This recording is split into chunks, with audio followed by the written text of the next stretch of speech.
waxaan ahaynin waxaan ku riyoodaa buu leeyahay anigoo walaashay dilaya kadibna markaan subaxa soo tooso walaashay ma eegi karo way igu adagta allahu aclam horta walaashu markay riyo noqoto waa xasilooni waa deganaasho waa ricaayad iyo gargaar ayaa walaasha marka hore lagu fasiraa nebi yuusuf iyo nebi muuse waxyaalahay ku kala fiicnaayeen ama ku kala nasiib wanaagsanaayeen waxaa ka mid ah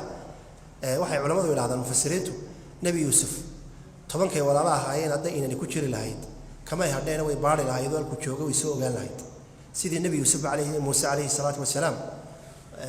waqtigii qusihii fabasarut bihi can junubaati walaashiidii aanay ka hadhinee ilaa iyo gurigii fircawn intuu gelayay waatii daba socotay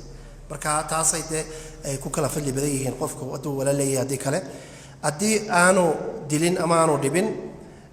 wuxuu waxa weeyaan walaashii way khaldan iyadaa khaldanoo wuxuu u toosinayaa waddada saxda ah haddii uu ku qayliyo waxay caddaynaysaa qoyskaasi in khilaafaad fara badan iyo mashaakil dhexdooda ay jirto marka mashaakil ayaa jira culaysyo ayaa jira qoyska dhexdiisa marba hadduu walaashii garaacayo dilayo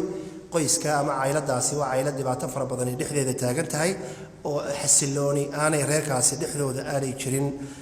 oo walaashii uu dagaalka kula jiro xaalad nafsiya ama qalaq iyo warwar laftirkeedana culimadu way ku fasiraan marka ilaahay waxa weeyaan dee wuxuu gacanta ku hayaa waa iska riyo laakiin waa isku soo duubkeedu riyada wuxuu yahay in khilaafaad fara badan reerka dhexdooda ay jirto oo ay tahay inay sidii u xaliil lahaayeen ay ka shaqeeyaan wallahu a'lam